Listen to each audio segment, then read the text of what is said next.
Tá Ok. bom, turma? Vamos seguir para terminar, né? Essa parte agora é voltada para os agrônomos. Quem for quiser ficar aí, fica à vontade. Quem não quiser ficar, também fica à vontade, tá bom? Vamos avançar que já vai terminar. É rápido. Então, pessoal, seguindo nossa aula, hoje nós vamos falar sobre o quê? Sobre a portaria número 77, né, de 2025, de setembro de 2025, que trata do controle fitossanitário do bicudo do algodoeiro. Praga quarentenária presente na Bahia, não é verdade, pessoal? Vocês confirmam isso daí? Não, né? Praga de importância econômica. Tá? Isso, Jaqueline. Só lembrar isso aí. Por quê? Como nós temos um rol de pragas muito grande na área vegetal, a tendência da gente olhar assim meio por alto e achar que tudo é a mesma coisa é alta. Não é. É uma praga de importância econômica que está regulamentada no âmbito do Ministério, tanto ela quanto a soja, quanto outras pragas. E aí a ação é mitigadora, né? Vazio sanitário, controle fitossanitário, estabelecer normas para mitigar a atuação desse agente nas lavouras. Tá? Não é praga quarentenária, é uma praga de importância econômica. As considerações, né, em resumo, qual é o aspecto? Importância da cultura, né, ponto de cultura no Estado, importância que essa praga seja controlada, importância que se tem em evitar, né, a presença de plantas voluntárias no campo, que muitas vezes vão se estabelecer a partir de sementes que caíram durante o transporte. Tá? A presença de plantas voluntárias otigueras entre os ciclos vai permitir a sobrevivência do inseto, né, do patógeno, para a lavoura seguinte. Então, as ações são importantes para quebrar o ciclo, né? Considerando, em virtude disso, né, considere-se a manutenção de um período sem cultivo, para que haja essa quebra. Né? A importância da rotação de cultura e de distribuição de retos culturais deve ser levada em consideração também. E eu estudo fazendo as marcações, porque no final a ideia é a gente ter o princípio, não dá de repetir tudo. Né? Obrigatoriedade de fazer adequações das regras dentro de um programa que existe na Bahia, né, que é o controle do bicudo, então a portaria ela considera isso, e considerando esse programa também, né, então considerando a importância do controle das plantas com risco fitossanitário, para evitar aumentar a população do bicudo, então isso aqui é outro ponto, e considerando o risco fitossanitário definido nessa portaria, restringe a praga-alvo bicudo do algodoeiro. Então, resumindo mesmo, né, essa é uma praga importante do ponto de vista econômico para a Bahia, é uma praga que, se não for controlada, vai trazer danos, e a proposta dessa portaria é estabelecer medidas aí para mitigar esses danos, tá? Então, pulando aqui já para o artigo 2º, já que o primeiro trata da mesma coisa, uma das estratégias adotadas é dividir o estado da Bahia em duas regiões. Normalmente, essa escolha ela a, vai considerar a realidade do agente e a realidade do Estado. Tá? É uma previsão que se tem dentro dos protocolos. Questões epidemiológicas, questões de sazonalidade da cultura, questões de clima, são várias nuances. Mas para efeito de prova, se ela disser que é 4 regiões, se ela disser que é uma região, vai estar errado, considerando aqui a norma. É isso que a gente tem que atender. Mas existe um motivo técnico que vai levar às definições de regiões.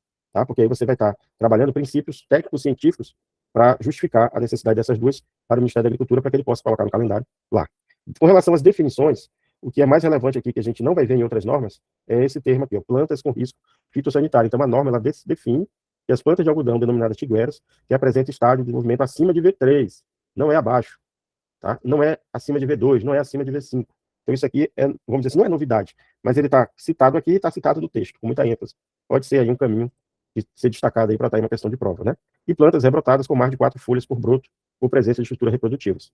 Todas as outras definições são importantes, mas em algum momento, durante os outros materiais, você vai estudar, então já vai saber por tabela, né? Vamos dizer que as novidades seriam essas. E também o plantio isca, né? Que a ideia dele, como o nome já diz, né? Servir como uma fonte de atratividade para a praga. Então, é um plantio isca que vai ser feito ali dentro do período de vazio para aquele plantio excepcional que for autorizado. Então, vamos chegar lá. Então, a norma já começa obrigando, né, que tem que haver o cadastramento dessas propriedades, porque ela não vai conseguir fiscalizar se as propriedades não informar, né? O estado da Bahia é muito grande, então os produtores têm a obrigação de fazer a parte dele, que é fazer esse cadastramento. Ele é anual, porque o plantio, para quem é especializado, vai ser todo ano, então todo ano tem que declarar, né? Até 31 de outubro, de preferência pelo sistema. Preferencialmente não é obrigatório. Seria uma brincadeira muito injusta ter isso na prova, mas quando existe termo, preferencialmente, obrigatoriamente, deverá, poderá, tem que ficar atento, porque isso aí chama questão de prova. O produtor deverá informar, né, e é obrigatório, né, então não é facultativo, todos os dados que forem solicitados. E deve entregar o georreferenciamento, informando, né, as coordenadas geográficas da propriedade, e no mínimo 3 vestes da lavoura. Exatamente o quê? Um ponto e um ponto. Porque é difícil de você saber até a propriedade de quem é, porque normalmente essas áreas, onde termina uma cultura, do fulano começa do beltrano, né, porque são regiões produtoras. Então, um ponto você não vai saber onde está. 2 pontos você vai ter uma reta. 3 pontos, esses 3 vértices, já dá de você fechar uma área, né? Você tem como traçar ali um triângulo e definir ali, na questão espacial, a propriedade daquela área ali, tá? E o produtor ainda deve fornecer um procri de onde está, né, a lavoura dentro dessa área, que aqui é com relação ao espaço da terra dele, com os vestes da lavoura, e ainda um procri, né, mostrando ali os talhões. Tá? Eu não vi muito na banca perguntas que explorem vários fatores, como seria esse artigo. Mas é sempre importante, né, ter esse olhar. O calendário são 3, tá? Para a gente não se perder. Tem um calendário de plantio, um calendário de conclusão de destruição e o calendário de vazio sanitário. Então é um pouco complexo, quem não tinha percebido isso, perceba. Existem 3 calendários, além do período anual de cadastramento, e além das 2 regiões, tá? Fazer esse sobrevoo para facilitar a observação. Então, se a gente considerar aqui, ó, terminou recentemente, né, o período do plantio, era até 10/2, tá? Para o algodão, conforme as regiões aí.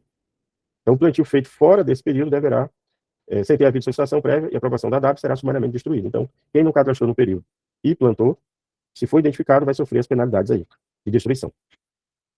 No risco sanitário, ele fala, né, da adoção do conceito que eu falei lá, planta com risco fitossanitário, né? São aquelas com mais de 4 folhas por broto e acima do V3, né? Plantas rebrotadas com mais de 4 folhas por broto e as plantas com risco acima de V3. Tentar fixar isso porque tem chance de aparecer em prova. Quem nunca viu a gente fazendo a aula usando o texto, eu não vou ficar lendo o texto todo, mas a ideia é ir nos pontos-chave que eu considero essencial. Quem está estudando aí precisa ler a norma depois de ver essa aula, ou enfim, para pegar todo o contexto, tá? A ideia aqui é focar mesmo no essencial. Então, ele define aqui, né, a presença de planta de algodão caracterizada como planta de risco isoladamente ou entre plantas. Então, existe uma característica, né? Ela pode estar sozinha ou no meio de outras plantas. Ela vai ser uma planta de risco. Então, a norma definiu bem, para não ficar dúvida. Se ela tiver estádio acima de V3, no caso de plantas, ou for plantas rebrotadas com mais de 4 folhas, ela é uma planta de risco fitossanitário. Ela vai funcionar como fonte de abrigo, como fonte de alimento para o bicudo, tá? Tanto ela sozinha na lavoura, ou no meio de outras plantas, outra cultura, enfim. Beleza? Com relação à destruição, é a seção 4, existe um calendário, né, que vai até setembro, né, setembro aqui. Eu acho pouco relevante essa questão de data, mas existe um calendário. Qual é a finalidade? É o período aí, né, de conclusão da destruição do resto do algodoeiro, que é uma responsabilidade de quem plantou o algodão, exatamente para garantir que houve vazio. Ontem não teve aula por esse motivo. Eu estava verificando o vazio sanitário de soja. Nós estamos aqui também no período de vazio. Então, é muito necessário isso, porque aí a lavoura seguinte, né, você tem menor chance de ter a presença do patógeno, menos operações de manejo fitossanitário, menos custo, é melhor para todo mundo, né? Mais produção aí garantida. Então, no ato da inspeção, sem identificar a presença de plantas fitossanitárias, sem prejuízo de outras finalidades cabíveis, o proprietário rendatário ou detentor a qualquer tipo de áreas cultivadas do algodoeiro fica obrigado a fazer a destruição imediata. Então, uma visão geral. A destruição dessa norma é sempre responsabilidade do produtor, não é indenizado pela DAB, tá? Visão geral. A regra geral é o seguinte: quase nenhuma norma vai dizer que o Estado vai pagar indenização. Sempre vai ser o produtor que faz a destruição, que tem que dar o jeito dele, e o custo é dele. Salvo exceções que tem lá no 24.114, a maioria das regras é isso. Então, se você tiver dúvida, vai por esse caminho da responsabilidade do produtor e de que não cabe, né, indenização, que vai ficar, dependendo da questão, vai dar tudo certo. Com relação ao período de vazio sanitário, né, estabelecido uma tabela com datas entre setembro e novembro, estabelecida 20 de novembro a 20 de setembro, então dá 2 meses, né, de vazio sanitário obrigatório conforme as regiões que foram definidas aí. Então ele fala aqui nessa observação no artigo 9, considerando as plantas de algodoeiro existentes na propriedade, rurais, rodovias, estaduais, municipais, carreadores, né, ferrovia, portos, aeroportos, no entorno dos armazéns de algodoeiras, unidades de deslintamento, esmagadora de caroço de algodão em qualquer outra área que não tenha sido semeada deverão ser eliminadas sumariamente. Por quê? Pela DAB? Não, pelos respectivos responsáveis. Então ele faz essa observação porque cada um tem que cuidar da sua lavoura, né? E aonde essas plantas estiverem durante a inspeção, vai caber à pessoa que está naquela propriedade ali a erradicação, por mais que ela não seja a culpada pela planta ter nascido ali, tá? Então, nas rodovias, mais próximo das propriedades, vai ter que ser destruído pela propriedade, né? Nas unidades de beneficiamento, se ele ganhou dinheiro ou não, recebendo para beneficiar, é responsabilidade dele não deixar plantas ali. No armazenamento, da mesma forma, tá? Então, sempre é responsabilidade do produtor, conforme a norma traz. É um pouco complicado, ferrovia, né? Quem que passou ali, né? Mas a linha ferroviária tem uma concessão, né? Existe alguém ali que faz esse processo. Então, vai caber a ele ou quem ele indicar, né? Se ele souber, né? O dono do trem, a responsabilidade de destruição. As áreas plantadas com horticultura deverão permanecer livres de planta de algodoeira com risco sanitário em qualquer período do ano. Tranquilo, né? Já foi falado lá em cima. Então, do controle do bicudo, né? Quando a DAB, durante uma inspeção, identificar, o que eu fui fazer ontem, né? Identifiquei planta no campo. Vou lhe dar um prazo? Não, né? Controle imediato. Tem que pegar a grade, tem que pegar o herbicida, tem que colocar os animais para pastejar, se for essa prática escolhida, mas o resto cultural deve ser eliminado de imediato. Então, se a prova traz que vai ser notificado para que daqui 30 dias o produtor sofra outra inspeção para garantir que ele fez, vai estar errado, porque nós estamos estudando muitas normas, então pode acontecer isso, tá? É imediato durante o momento da inspeção. Normalmente você vai ficar ali acompanhando, se não fez, você vai subindo, né, as medidas conforme a lei lhe dá, né, com o poder de polícia, e vai atingir o objetivo, né? Se for final da tarde, não vai ter como fazer à noite. Então é o imediato que vai continuar na hora seguinte, que tiver luz, né, que amanhecer o dia. Não é para deixar para depois, não, o imediato é isso. Tem que ser feito logo. O artigo 11, né, o transporte do escapulho, né, que é o algodão ali já com a pluma, né, aparecendo já, quando ele sai ali do fruto. Sementes, caroço, resíduo de algodão a granel deverão estar condicionados adequadamente, de modo a evitar o derramamento nas rodovias e vias públicas. É responsabilidade de quem transporta, tá? Aqui, ó. O condicionamento adequado é de responsabilidade solidária de quem transporta, dos proprietários do estabelecimento. É igual a areia dentro da cidade, né?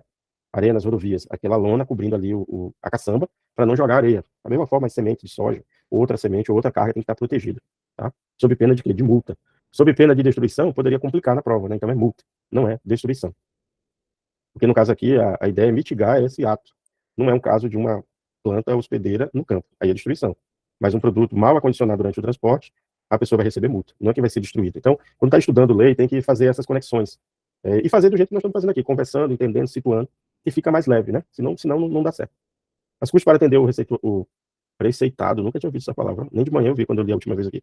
As custas para atender ao preceitado no caput deste artigo são do proprietário, do transportador e do estabelecimento de origem, sob pena de retenção, caso a carga seja constatada caso seja constatada irregularidade. Desculpe. Então, tem a questão da retenção também, né? Multa e retenção.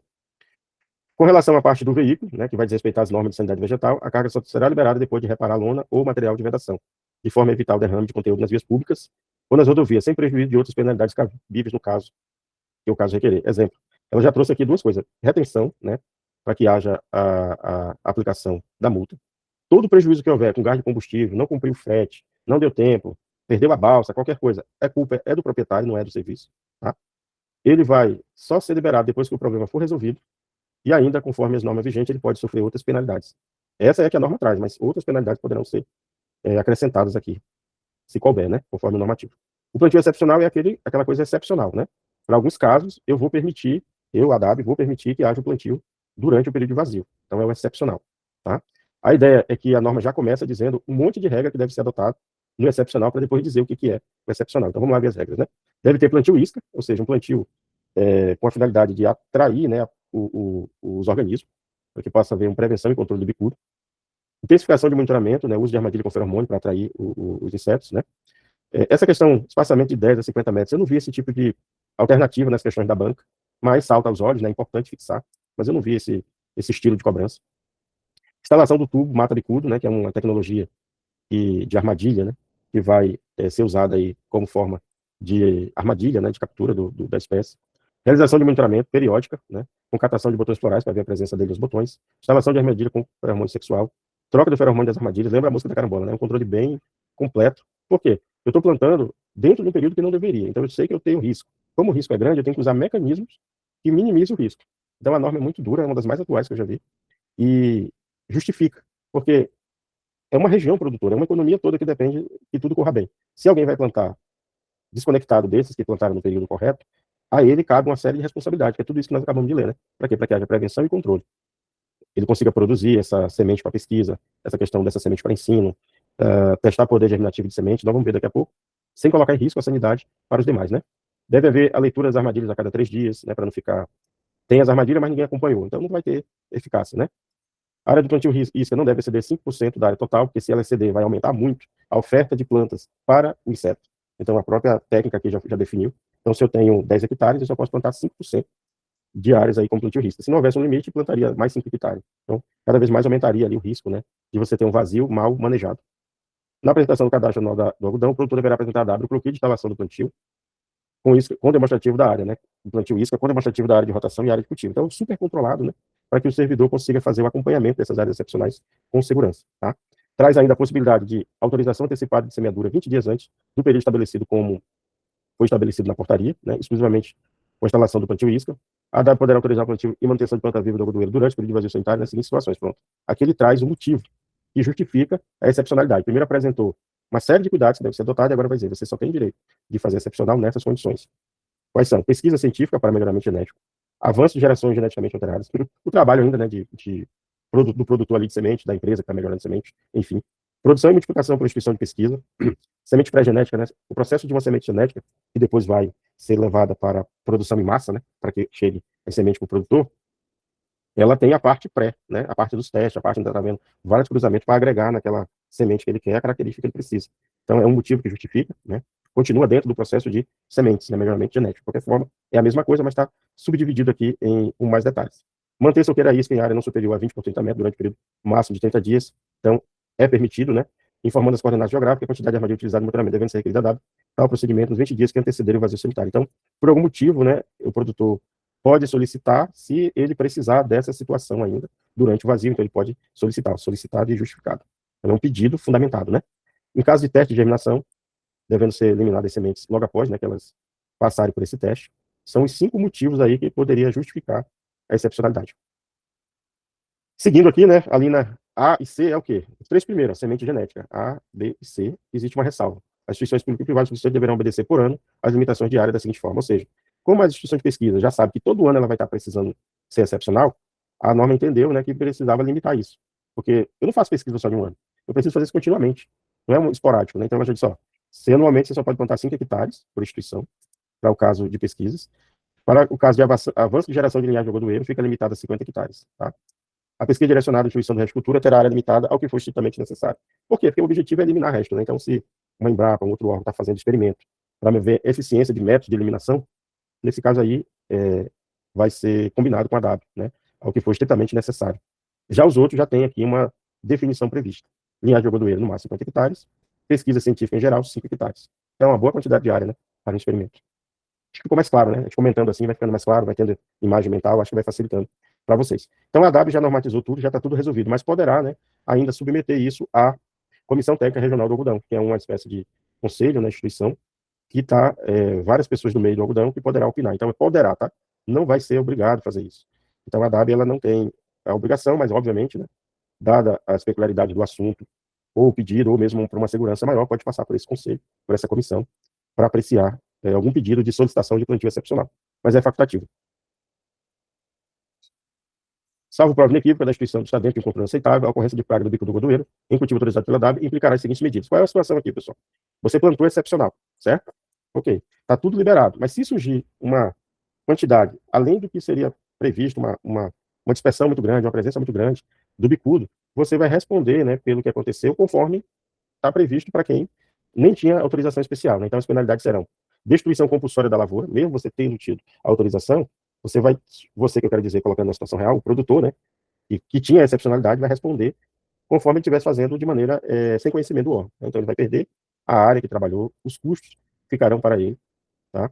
E as futuras autorizações poderão levar em conta isso. Porque provavelmente, para ter acontecido, de repente, uma superpopulação, uma superinfestação, é porque não houve execução do plano que ele fez quando ganhou a excepcionalidade. Então, a norma pesa a mão, né? Para que se a instituição está fazendo pesquisa, ela mantenha as coisas controladas para que no outro ano ela não seja prejudicada. Bem interessante isso daí. Artigo 15, né? Aquela questão burocrática, né? O que eu preciso para fazer tirar minha RG? Eu preciso de foto, eu preciso de certidão, porque lá vai estar as informações, é a mesma história aqui. Então, o que uma instituição precisa apresentar para ter direito, né, a pedir excepcionalidade? Nome, CNPJ, né? Então, isso é burocrático. CPF, endereço, dados que envolvam a equipe, né, de pesquisa. O objetivo e justificativa são coisas fortes, porque tem que ter um plano de ação, né? Se der errado, se der problema, como é que vocês vão agir, como é que vai ser feito os controles? Tem alguém técnico nessa equipe, vocês conhecem, então vai ter justificativa aí para que o órgão tenha uma segurança mínima, uma espécie de contingência, né? O croquis da área a ser utilizado, identificando a localização. Sempre que houver croquis, né, vai ter que identificar a localização. O estágio de cada linhagem distinta a ser cultivado. O detalhamento das técnicas de controle preventivo. Então, é um plano, né, de ação mesmo. Se algo fugir muito, já vai estar ali já definido o que deve ser feito, né? As primeiras medidas. O representante legal e também o pesquisador deve assinar o requerimento. Então, é uma responsabilidade aí conjunta. Não só da instituição, mas da pessoa que está ali envolvida, né, na pesquisa. O período de 11 de fevereiro a 30 de abril de cada ano para instituições públicas privadas solicitarem a DAB autorização de plantio especial é o período previsto. Então, essa norma ela tem muita data. Não dá para fixar isso, é impossível fixar, mas entender, né, que os 3 calendários, entender as 2 regiões, já é alguma coisa, porque tem muito período aqui que seria uma maldade se caísse em prova, tá? Mas tem um período definido para solicitar. Isso já é importante, não é algo assim, a hora que eu quero eu peço, não. Ele vai calendarizar, né, vamos dizer assim, né, vai definir um período-chave onde vai ser pedido de excepcionalidade. As instituições de ensino poderão apresentar requerimento à DAB a qualquer momento, desde que atenda os requisitos. Por quê? Né? É diferente de um órgão privado que não é de ensino. A pesquisa, o projeto, o que vai ser feito dentro da instituição de ensino, muitas vezes foge daquele controle da iniciativa privada, que é muito mais organizado, a movimentação do dinheiro é mais fácil. Mas, normalmente, a instituição de ensino é pública, vive de projeto, né? E não chega nem sempre na hora certa. Então, para esses casos, há uma exceção, né? E exceção em prova é algo que as bancas gostam, né? Então, a instituição de pesquisa, de ensino, né? Não pesquisa, de ensino, pode solicitar a qualquer momento. Aqui, eu não marquei isso aqui, ó, isso aqui é importante.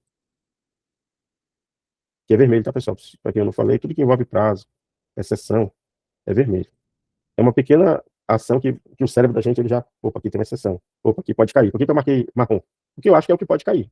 Como não tem histórico anterior, eu não marquei nada em negrito, né, todo negrito. Mas são as 3 marcações que nós fazemos. Então, o que ele está dizendo aqui no artigo 17? Os requerimentos de que trata essa seção deverão tramitar nas unidades da W, ou seja, o protocolo, né, com a máxima prioridade. Por quê? Porque existe um calendário. Se for transitar muito lento, até a decisão final está comprometendo ali todo o planejamento, o calendário e tudo, né? Não podendo exercer o prazo, exceder o prazo de 15 dias, da data do protocolo entre as unidades locais, enviar a sede, né? E ou enviado eletronicamente pelo SEI no Estado da Bahia, direcionado à Diretoria de Defesa e Sanidade Vegetal da DAP. Perfeito, isso aqui é muito bom. Às vezes fica muita coisa na unidade que não vai promover um dano, mas nesse caso aqui promoveria, né? Porque tem que ser rápido para que a autorização saia logo, para que as coisas sejam feitas dentro dos calendários, né? A questão da assinatura do pesquisador, nós já falamos, né? Que tem que cumprir. Enfim, aqui é uma redundância do que foi falado lá em cima, mas em norma isso é muito necessário, porque vai reforçando, né? Autorizado por plantio excepcional, o requerente obriga-se a aplicar na área concedida inseticidas com princípio ativo de diferentes grupos químicos a cada 5 dias durante o período de vazio sanitário. Então, a excepcionalidade é uma regra à exceção. Então, ela é carregada de burocracias, carregada de medidas de controle. Uma medida para dar segurança, a outra para aumentar a segurança da segurança, mas uma outra para garantir a segurança das duas seguranças. Fixa isso porque é excepcional, tá? E essa norma ela faz isso de maneira muito constante. Apesar de tudo que já foi pedido lá no comecinho, né, como mecanismo de minimizar ali a presença da praga, ele finaliza, uma vez autorizado, excepcional, né, essa área que foi definida ainda deve receber essas aplicações a cada 5 dias durante o período de vazio. Porque é o período mais crítico, né, em relação à segurança que o órgão está querendo promover para a cultura. Então, a inspeção, ela será exercida quanto ao aspecto sanitário e quanto à adoção de medidas fitossanitárias. E ela vai acontecer aonde? Em todos os lugares, né, rodovia, estadual, federal, municipal, aonde o algodão for, a medida vai atrás. Então, não tem, assim, um local que a norma possa dizer, esse aqui não vai, né, ele fala aqui, ó, ou outra qualquer, com presença de plano de algodoeiro. Então, é qualquer lugar que o algodoeiro passar, a medida de inspeção, né, que é a medida que a W vai exercer, deve ser aplicada. Quanto ao aspecto sanitário, aí já direciona, né, para a cultura, quanto também a adoção das medidas fitossanitárias, o que deve ser feito, tá bom? Em decorrência de característica climática, a predominância de pequenos agricultores, o produtor da região 2, não é da 1, já está se criando aqui uma condição especial, tá? Para quem planta na região 2, que optarem pelo cultivo do algodão de segundo ciclo, deverão realizar manejo após a colheita com os de animais para ajudar na eliminação dos restos de cultura do algodoeiro. Então, existe esse tratamento peculiar para quem é da região 2. E aqui ele cita, né, a questão climática e também o fato de ser pequenos agricultores. Então, é uma exceção à regra geral, né? Está no finalzinho da norma.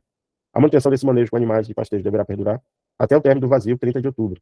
Então, é permitido, né, o uso dos resíduos ali da colheita para os animais pastejarem como forma de aproveitamento, considerando esses produtores serem pequenos. E, nesse caso, para eles fazem diferença. Diferente para o grande, onde o interesse é limpar esse solo, colher, já preparar um novo plantio, e aí ele vai se adequar dentro do vazio padrão. Para esses outros, o reaproveitamento ali, ó, o que ficou do cultivo, é interessante para o pastejo. Então, tem esse cuidado aqui, a norma tem esse cuidado, deixando esses pequenos produtores da região 2 numa condição, vamos dizer assim, especial, né? Só que eles devem cumprir essa limitação de plantas no campo até o término do vazio, ou seja, como qualquer outro produtor, né? Como forma de controle fitossanitário, os plantões de algodão devem ser erradicados após a primeira colheita do segundo ciclo. Toda área caracterizada como abandonada deverá ser instruído, seu responsável será autuado.